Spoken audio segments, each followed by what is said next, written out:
नमस्कार साथियों, स्वागत है आपका UP carriers institute YouTube channel में। और आज से हम यूपी स्पेशल जीके का क्लासेस प्रोवाइड करेंगे। तो पहली क्लास ये रहेगी और आपसे अनुरोध है कि चैनल को ज़्यादा से ज़्यादा सब्सक्राइब करें, क्योंकि कंटेंट में कोई कमी नहीं रहे। आपको हम द बेस्ट प्रोवाइड कराने की कोशिश करेंगे दोस्तों। आप कंटेंट को एक बार देखिए, क्लास को पूरी करिए और फिर आप अनुमान लगाइए कि कंटेंट में क्या कमी है। ठीक है, तो 10-15 मिनट की वीडियो रहेंगी सारी लगभग। और इसको कंप्लीट कराने के बाद में यूपी में क्योंकि जितने भी अभी यूपी के SSSC के एग्ज़ाम्स हो रहे हैं तो साथियों, तो उसमें क्या है कि कंप्यूटर और यूपी जी के बहुत अच्छे लेवल की पूछ रही।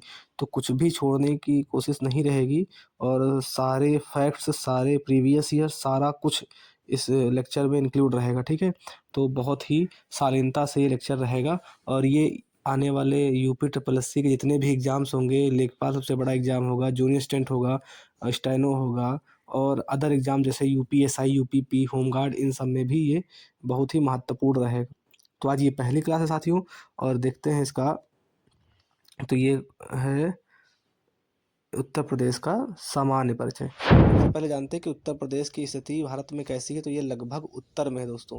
ये उत्तर में, ये क्वेश्चन ज़्यादातर नहीं पूछा जाता। इसकी भौगोलिक स्थिति की बात करेंगे तो इसका अक्षांशीय विस्तार है 23 डिग्री 52 मिनट से 31 डिग्री 28 उत्तरी अक्षांश। ये पूछा गया है दोस्तों, 23 डिग्री 52 मिनट से 31 डिग्री 28 मिनट उत्तरी अक्षांश। और इसका देशांतरीय विस्तार ये भी पूछा गया। जितने भी क्वेश्चन लिखे गए हैं कई किताबों से छान कर लिखे गए हैं दोस्तों, इससे बेस्ट। और ये एक सिस्टमेटिक वे में लिखा गया है। और देशांतीय विस्तार क्या है, 77 डिग्री 31 मिनट से 84 डिग्री 39 मिनट पूर्वी देशांतर। ठीक है, तो ये कुछ डेटा हो गया आपका यहाँ पर। अब मूव करते हैं थोड़ा सा आगे, रेज कर लेते हैं। अब यहाँ पे देखेंगे तो कुछ भौगोलिक चीज़ें और दी गई हैं कि ये भी पूछा गया है कि पूरब से लेकर के पश्चिम तक जो उत्तर प्रदेश की लंबाई है वो 650 किलोमीटर है दोस्तों। और उत्तर से दक्षिण में जो इसकी लंबाई है ये 240 किलोमीटर है। एक क्वेश्चन और पूछा गया है कि इन दोनों में अंतर कितने का है, यानी कि जो पूरब से पश्चिम लंबाई है और दक्षिण से पूरब उत्तर से दक्षिण की लंबाई।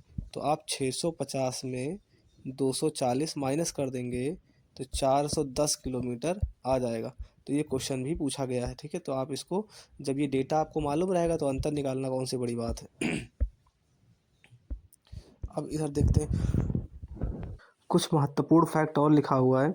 जैसे पश्चिमी जिला, ये बहुत पूछा गया है। तो उत्तर प्रदेश का सबसे पश्चिमी जिला शामली होगा, और इसके सामने हमने लिख भी दिया है कि प्रीवियस ईयर है। फिर इसका पूर्वी जिला क्या है, तो पूर्वी जिला बलिया है, ये भी प्रीवियस ईयर है दोस्तों। उत्तरी जिला सहारनपुर, और ये सहारनपुर हिमाचल प्रदेश के साथ सीमा साझा करता है और हिमाचल प्रदेश की यूपी से बहुत न्यूनतम सीमा साझा करता है। इसके बारे में आप आगे पढ़ेंगे।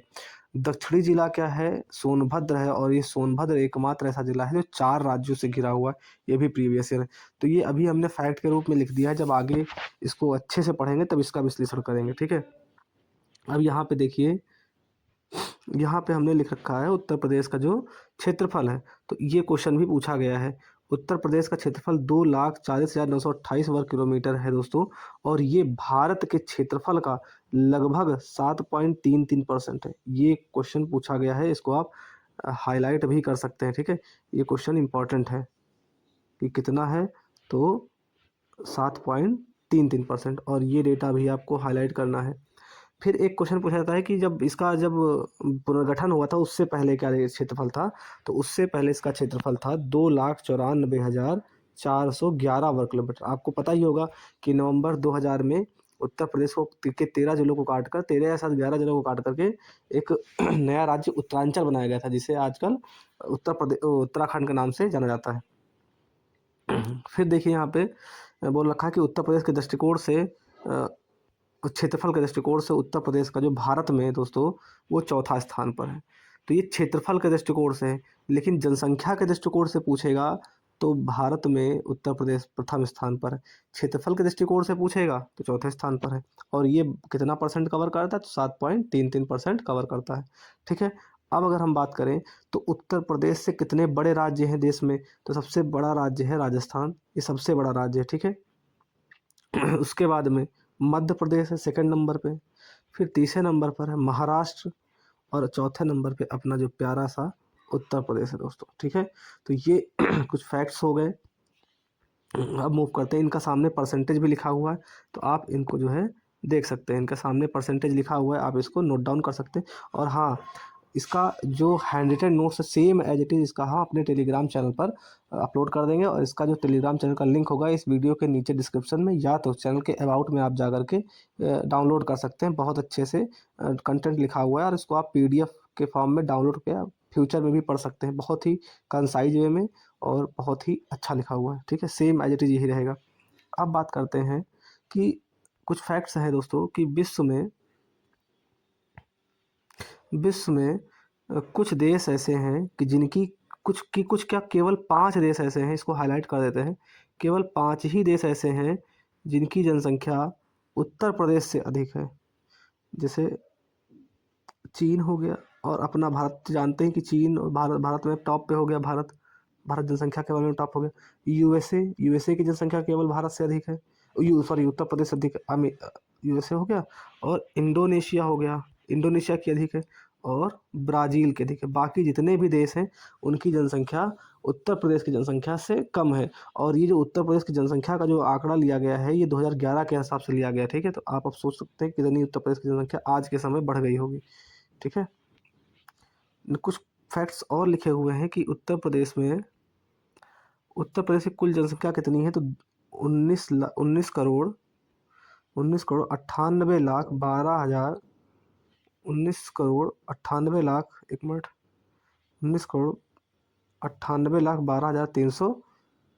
किलोमीटर जनसंख्या है। और ये जनसंख्या किस किस किस डेटा के अनुसार है दोस्तों, ये जनसंख्या 2011 के अनुसार है। ठीक है, अब यहाँ पे एक इम्पॉर्टेंट फैक्ट निकल के आया है, इस पे हमने मेंशन भी कर रखा है, इम्पॉर्टेंट है।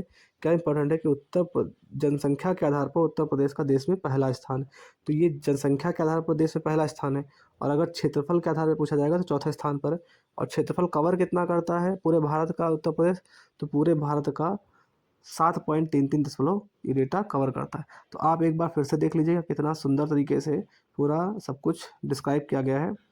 तो पहला रिवीजन कर लेते हैं कि उत्तर प्रदेश में जो है, उत्तर प्रदेश में भारत में उल्टा बोल रहे हैं, भारत में उत्तर प्रदेश की स्थिति लगभग उत्तर में है। इसकी भौगोलिक स्थिति के बारे में हमने चर्चा करी, इसके पूर्वी, पश्चिमी और दक्षिणी उत्तरी जिलों के बारे में बताया हमने, और कुछ जो इसके जो डायमीटर्स है, पैरामीटर्स हैं, वो हमने डिस्क्राइब किए।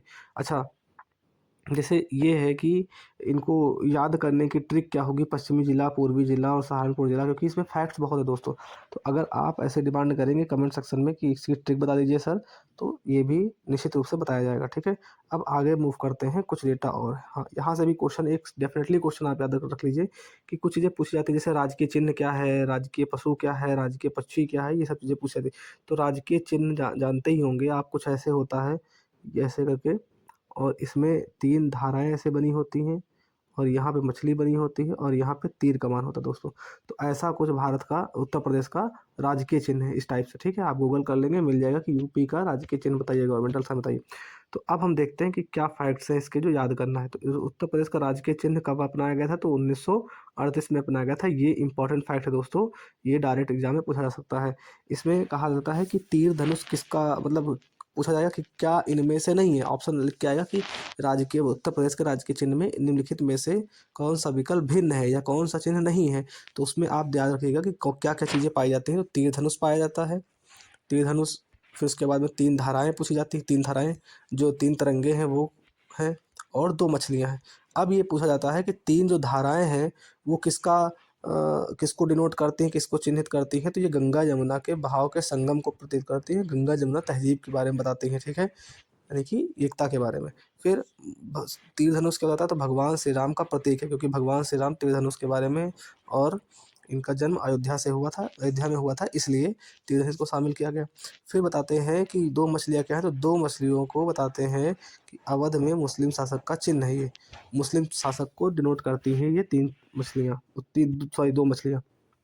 अब बात करते हैं कि राजकीय पशु क्या है, तो राजकीय पशु दोस्तों बारहसिंघा है। ठीक है, बारहसिंघा।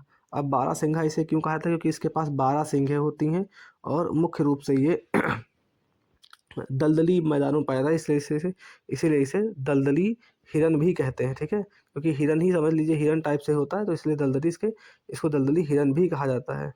और भारत में बारहसिंघा मुख्य रूप से उत्तर प्रदेश के दुधवा नेशनल पार्क में, असम और मध्य प्रदेश में पाया जाता है। तो असम और मध्य प्रदेश का थोड़ा सा फैक्ट कम याद रखिए, लेकिन उत्तर प्रदेश में मुख्य रूप से कहाँ पाया जाता है, तो उत्तर प्रदेश में मुख्य रूप से ये दुधवा नेशनल पार्क में पाया जाता है। ये बहुत ही इंपॉर्टेंट फैक्ट हो जाएगा। अब बात करते हैं कि इसके बारे में और कोई क्या जानकारियाँ इंपॉर्टेंट हो सकती हैं। तो इसे अंतर्राष्ट्रीय स्तर पर इसे यूएनसी की आईयूसीएन की रेड लिस्ट में असुरक्षित किया गया है, इन डेंजर लिस्ट में घोषित किया गया, क्योंकि इसकी जो जनसंख्या है वो धीरे धीरे कम होती जा रही। तो आईयूसीएन ने अपनी इसे रेड लिस्ट में डाला है। उसके बाद बात करते हैं उत्तर प्रदेश में मुख्यतः ये दुधवा नेशनल पार्क, किशुनपुर, कतरनिया घाट और हाँ, दुधवा नेशनल पार्क किशनपुर और कतरनिया घाट में पाया जाता है। तो ये इंपॉर्टेंट है कि उत्तर प्रदेश का जो राजकीय पशु है वो किस नेशनल पार्क में पाया जाता है, तो दुधवा नेशनल पार्क, किशनपुर और कतरनिया घाट में पाया जाता है। अब नेक्स्ट देखते हैं राजकीय पक्षी के बारे में। तो राजकीय पक्षी है, आपको पता ही होगा, सारस, इसे सारस क्रेन भी कहते हैं। इसके साइंटिफिक नाम भी आते हैं, लेकिन ये इतना इंपॉर्टेंट नहीं है। हाँ, ये एक फैक्ट है कि दुनिया में सबसे ऊंची उड़ने वाली प्रजाति है, ये बहुत ऊंचाई पे उड़ती है। और ये जो सारस होता है, ये जीवन भर एक ही साथी को फॉलो करता है, इसके लिए प्रसिद्ध माना जाता है। यूपी में ये बड़ी संख्या में पाया जाता है ना। रामसर साइड जितनी भी उत्तर प्रदेश की हैं, उनके किनारे ये पाए जाते हैं। ये देखिए लिखा भी हुआ है कि उत्तर प्रदेश संस्कृति में प्रेम और वफादारी का प्रतीक माना जाता है, क्योंकि ये अपना साथी नहीं बदलता है दोस्तों, ये एक ही साथी को फॉलो करते रहता है जीवन भर। नेक्स्ट क्वेश्चन है कि राजकीय वृक्ष क्या है, तो राजकीय वृक्ष है दोस्तों अशोक। अशोक का पेड़ आप देखे होंगे ऐसे करके, ऐसे शंकुधारी होता है, ठीक है। तो ये सदाबहार वन है, ये भी सदाबहार वृक्ष है, ये भी पूछा जा सकता है। और अब जो इस समय टाइम चल रहा है अप्रैल और फरवरी के बीच में, इसके बड़े आकार में गुच्छोदार फूल आते हैं, गुच्छे में फूल निकलते होंगे, देखा होगा हमने, गुच्छों में फूल दिखते हैं, ठीक है। फिर अशोक के वृक्ष को हिंदू, बौद्ध और जैन धर्म में इसको पवित्र माना गया है, ठीक है। अब बात करते हैं राजकीय पुष्प की। तो राजकीय पुष्प होता है पलाश, इसे जंगल की आग भी कहा जाता है दोस्तों। जंगल की आग क्यों कहा जाता है, क्योंकि घने जंगल में ये लाल या हल्का सा ऑरेंज कलर में चमकता रहता है। ऐसा चमकता है जैसे आग हो, जैसे कोयले की आग को जब आप आग लगाइए तो उसमें चमक होती है, वैसे ही चमकता है। इसे कहीं कहीं पे ढाक का फूल, ढाक भी कहते हैं, या किंशुक कहा जाता है, ठीक है। तो ये इंपॉर्टेंट है, ये फैक्ट जो ग्रीन रंग से हम लिख रहे हैं, इसे ढाक भी कहा जाता है। आयुर्वेद में अशोक के फूल और छाल और बीज औषधीय गुण इसमें प्रयुक्त होते हैं, इसलिए इसको औषधि के रूप में भी लिया जाता है। नेक्स्ट पॉइंट है राजकीय मछली। तो राजकीय मछली, इसे चितला मछली, ये इंपॉर्टेंट है कि राजकीय मछली है क्या, भाई राजकीय मछली तो मछली, लेकिन मछली में भी एक ब्रीड होती है चितला या चीतल या मोही भी कहते हैं इसे। चीतल मछली हो गया, मोही हो गया, चितला कहते हैं। इसका शरीर चमकदार होता है, चमकीला होता है, और शरीर के पिछले हिस्सों पर काले गोल धब्बे पाए जाते हैं, जैसे आंखों के प्रकार से। तो इंग्लिश में लिख के आएगा आई स्पॉट, ठीक है। और इसे मुख्य रूप से गंगा और उसकी सहायक नदियों में पाया जाता है, ठीक है। ये मीठे पानी की मछली दोस्तों, मतलब कि ये गंदे पानी में नहीं होगी, यानी कि जहाँ दूसरी नदियाँ होती है वहाँ नहीं पाई जाती है। अच्छा, नेक्स्ट इंपॉर्टेंट पॉइंट है दोस्तों ये कि राज्य के जलीय जीव क्या है। तो राज्य के जलीय जीव में काफ़ी कन्फ्यूजन है, तो ये है गैंगेटिक डॉल्फिन। ये गैंगेटिक डॉल्फिन है, और गैंगेटिक डॉल्फिन में एक फैक्ट ये है कि इसे भारत सरकार ने भी राष्ट्रीय जलीय जीव घोषित किया हुआ है, और उत्तर प्रदेश सरकार ने भी इसे राजकीय जलीय जीव घोषित किया गया। तो उत्तर प्रदेश ने इसे 17 अक्टूबर 2023 से पीलीभीत ने, मुख्यमंत्री माननीय योगी आदित्यनाथ ने 17 अक्टूबर 2023 से उत्तर प्रदेश का जलीय जीव घोषित किया गया। ये फैक्ट है, ये इंपॉर्टेंट है। और इसे भारत सरकार ने राष्ट्रीय जलीय जीव घोषित किया गया है, और 5 अक्टूबर 2009 को। इसीलिए 5 अक्टूबर को राष्ट्रीय जलीय जीव दिवस मनाया जाता है, ठीक है। बस ये इंपॉर्टेंट फैक्ट याद रखिएगा कि गैंगेटिक डॉल्फिन है, ये नेशनल एक्वेटिक एनिमल भी है और स्टेट एक्वेटिक एनिमल भी है, राजकीय भी है। तो राज्य में 17 अक्टूबर 2023 से इसकी घोषणा की गई थी कि ये जलीय जीव है। पीलीभीत से की गई थी, माननीय योगी आदित्यनाथ द्वारा की गई थी। और राष्ट्रीय जलीय जीव दिवस जो है 5 अक्टूबर 2009 को किया गया था। इसलिए प्रत्येक वर्ष 5 अक्टूबर को 5 अक्टूबर को राष्ट्रीय जलीय जीव दिवस मनाया जाता है। अब बात करते हैं लास्ट पॉइंट की, राजकीय खेल क्या है। तो राजकीय खेल जो है हॉकी है। इसकी घोषणा के बारे में कुछ इस पर जानकारी नहीं है, तो हमने नहीं लिखा, ठीक है। अब बात करते हैं कुछ इम्पोर्टेंट चीज़ों के बारे में। तो आप इसको देख लीजिए, हम ज़ूम इन कर दे रहे हैं। ये आप देख लीजिए, एकदम बहुत ज़बरदस्त तरीके से नोट्स बने हुए हैं। अगर आपको ऐसे नोट्स चाहिए तो आप टेलीग्राम में ज़रूर जुड़ जाएँगे, ठीक है? द बेस्ट सॉल्यूशन है, कहीं आपको भटकने की ज़रूरत नहीं है, ठीक है? एक पेज और बचा हुआ है, उसको पढ़ लेते हैं, फिर वीडियो खत्म हो जाएगी। अब बात करते हैं उत्तर प्रदेश का नामकरण कैसे हुआ। पहले तो उत्तर प्रदेश एग्जिस्ट नहीं करता था। तो स्वतंत्रता से पहले भारत में 3 प्रेसिडेंसियाँ थी। तो बंगाल प्रेसिडेंसी, मद्रास प्रेसिडेंसी और बॉम्बे प्रेसिडेंसी। जो उत्तर प्रदेश है वो बंगाल प्रेसिडेंसी का हिस्सा था, ठीक है? अब step by step Uttar Pradesh का नामकरण कैसे हुआ। तो जब 1836 चल रहा था, तब उत्तर प्रदेश को उत्तर पश्चिम प्रांत कहा जाता था। उत्तर में हिस्सा था, कुछ पश्चिम में था, तो उसको मिला करके जो उत्तर पश्चिम प्रांत कहा जाता था। फिर जैसे-जैसे समय बीता 1867 में इसमें अवध को भी शामिल किया गया। तो इसका नाम बन गया उत्तर प्रदेश प्रांत एवं अवध। उत्तर पश्चिम सॉरी प्रदेश नहीं, सॉरी मेरा मिस्टेक। उत्तर पश्चिम प्रांत एवं अवध बन गया, ठीक है? फिर 1902 आया, इसमें आगरा को भी शामिल किया गया। तब इसका नाम बना आगरा एवं अवध का संयुक्त प्रांत। इसका नाम बना आगरा एवं अवध का संयुक्त प्रांत। फिर 1937 आते-आते इसका पूरा नाम बदल गया, कितना बड़ा नाम था। तो इसको कह दिया गया संयुक्त प्रांत, ठीक है? तो सबसे पहले देखिएगा, सबसे पहले इसका नाम बना 1836 में उत्तर पश्चिम का उत्तर पश्चिम प्रांत। फिर इसमें अवध को शामिल किया गया। 77 में 1870 में उत्तर पश्चिम प्रांत एवं अवध बनाया गया। फिर 1902 में इसको आगरा एवं अवध का संयुक्त प्रांत कहा गया, ठीक है? फिर 1937 में से संयुक्त प्रांत नाम दिया गया। फिर 24 जनवरी 1950 को इसे फाइनली उत्तर प्रदेश नाम दे दिया गया, ठीक है? तो ये इम्पोर्टेंट है कि उत्तर प्रदेश नाम कब दिया गया, तो 24 जनवरी 1950 को। और 24 जनवरी 1950 से जब इसका नाम लागू किया गया उत्तर प्रदेश, तो इसीलिए प्रत्येक वर्ष 24 जनवरी को उत्तर प्रदेश स्थापना दिवस मनाया जाता है, ठीक है? अब आगे बढ़ते हैं कि राजधानी का क्या सफ़र रहा। तो जब 1836 में इसकी राजधानी आगरा थी। सबसे पहले आगरा राजधानी बनी 1836 में, ठीक है? ये ब्रिटिश टाइम था आगरा, क्योंकि मुगलों की भी राजधानी आगरा रही है कुछ दिन तो। फिर उसके बाद में प्रयागराज को बनाया गया 1858 से। तो प्रयागराज राजधानी अभी भी है, इसे विधि की राजधानी के नाम से जाना जाता है। कि पूछा जाएगा कि उत्तर प्रदेश की विधिक राजधानी क्या है, तो प्रयागराज आप टिक करेंगे, ठीक है? और जब प्रशासनिक राजधानी की बात की जाएगी, एडमिनिस्ट्रेटिव कैपिटल की बात की जाएगी, तो लखनऊ हो जाएगा। 1858 में जब क्रांति हुई, तब से राजधानी को बना दिया गया प्रयागराज, ठीक है? 1857 की फेमस क्रांति जानते होंगे, तो तब से इसको प्रयागराज बना दिया गया। फिर लखनऊ में 1921 से लखनऊ को आंशिक रूप से माना जाने लगा, लखनऊ को उत्तर प्रदेश की राजधानी, क्योंकि लखनऊ बीच में पड़ता है, तो पूरे उत्तर प्रदेश पे जो कमांड है वो बहुत अच्छे से हो जाती है। फिर 1935 से फाइनल में उत्तर प्रदेश लखनऊ को उत्तर प्रदेश की राजधानी घोषित कर दिया गया पूर्णतः। 1921 से बनाया तो गया था, लेकिन ये आंशिक रूप से थी।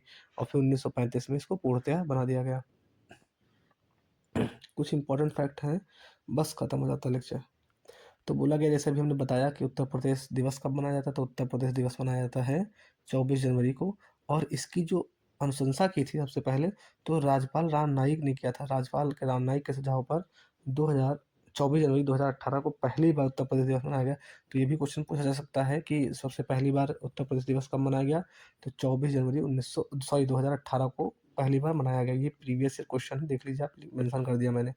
तो अच्छा, इसकी घोषणा कब हुई, जिस साल घोषणा हुई उसी साल थोड़ा सा मनाया जाता है। तो 2017 में पहली बार इसकी उत्तर प्रदेश दिवस मनाने की घोषणा की गई थी, ठीक है? हाँ, उत्तर प्रदेश का पुनर्गठन कब हुआ, तो 1 नवंबर 1956। देखिए 1 नवंबर 1956 को गठन हुआ था, लेकिन इसका नामकरण हुआ था 24 जनवरी 1950 को। इसीलिए 24 जनवरी 1950 को उत्तर प्रदेश दिवस मनाया जाता है। उत्तर प्रदेश आज़ादी से पहले इसका नाम क्या था, तो यूनाइटेड प्रोविंस या संयुक्त प्रांत। और ये कब हुआ था, तो इसका आप जो ईयर है, जो संयुक्त प्रांत नाम हुआ था, इसका आप ईयर कमेंट सेक्शन में बताएंगे। हमने इसके पहले डिस्कस कर चुके हैं, ठीक है? अब देखते हैं उत्तर प्रदेश के बारे में कुछ और जानकारी, कि उत्तर प्रदेश की राजकीय भाषा अ, हिंदी को उत्तर प्रदेश की राजकीय भाषा का दर्जा 1949 में मिला, लेकिन 1949 में घोषणा की गई थी, लेकिन सभी का सरकारी कार्यालयों में 1968 से इसे लागू कर दिया गया। तो ये चीज़ ध्यान दीजिएगा, क्वेश्चन घुमा के पूछ सकता है कि उत्तर प्रदेश की हिंदी राजकीय भाषा सरकारी कार्यालयों में कब से लागू की गई? तो जब सरकारी कार्यालयों से बात करी जाएगी तो 1968 हो जाएगा। और हिंदी को राजभाषा या राजकीय भाषा का दर्जा कब मिला? तो 1949 पे आप टिक करेंगे। फिर दूसरी उत्तर प्रदेश की दूसरी राजभाषा है तो वो उर्दू है। तो उर्दू को राजकीय भाषा का दर्जा द्वितीय राजकीय भाषा का दर्जा 1989 यानी कि 1989 में मिला। ठीक है? राज्य का कुछ फैक्ट्स हैं, ये देख लीजिए, खत्म करते हैं। राज्य का विभाजन क्या है? राज्य का विभाजन 9 कब हुआ था? तो 9 नवंबर 2000 को हुआ था। ये बता चुके हैं अभी। यूपी के 13 जिलों का, हाँ, 13 जिलों को काट करके अलग करके उत्तरांचल बनाया गया था। ठीक है? तो क्योंकि बहुत बड़ा प्रोविंस हुआ करता था तो प्रशासन चलाने में थोड़ा सा समस्या थी, तो इसलिए इसको काट कर अलग कर दिया गया। अब बात करते हैं यूपी उत्तर प्रदेश का विधानमंडल कैसा है? तो द्विसदनात्मक है। भारत में कुछ ही राज्य ऐसे हैं जहाँ पर द्विसदनात्मक व्यवस्था है विधानमंडल की। तो इसका एक विधानसभा है और विधान परिषद है। ठीक है? सबसे ज़्यादा लोकसभा सीटें उत्तर प्रदेश की हैं, तो वो 80 हैं। पूरे भारत में सबसे ज़्यादा लोकसभा सीटें कहाँ पर हैं? तो उत्तर प्रदेश में 80 लोकसभा सीटें। प्रीवियस ईयर क्यों ना हो? क्योंकि सबसे ज़्यादा जनसंख्या भी है और लोकसभा सीटों का जो निर्धारण होता है वो जनसंख्या के आधार पर ही होता है। इसलिए सबसे ज़्यादा लोकसभा सीटें उत्तर प्रदेश की हैं। देखा जाए तो छोड़ो, राज्य की जो सीट राज्यसभा में उत्तर प्रदेश की सीटें कितनी? तो 31 सीटें। ये भी सर्वाधिक है दोस्त। किसी राज्य में सर्वाधिक राज्यसभा की भी सीटें हैं और लोकसभा में सीटें उत्तर प्रदेश की। ठीक है? तो उम्मीद करते हैं ये कॉन्सेप्ट समझ में आया होगा और आप इसको एक बार ओवरव्यू कर लीजिएगा, रिवीजन कर लीजिएगा। मैंने जो जनरल फैक्ट्स थे वो सब कवर करने की कोशिश करी है और नेक्स्ट वीडियो बहुत जल्दी ही आपके सामने होगा। डेली एक वीडियो साझा करेंगे आपके साथ में। 20 मिनट का वीडियो होगा। आप इसको 2 बार दिन में ज़रूर देखिएगा, तभी आपको बेस्ट तरीके से समझ में आएगा। और वीडियो कैसा लगा कमेंट सेक्शन में ज़रूर बताइएगा।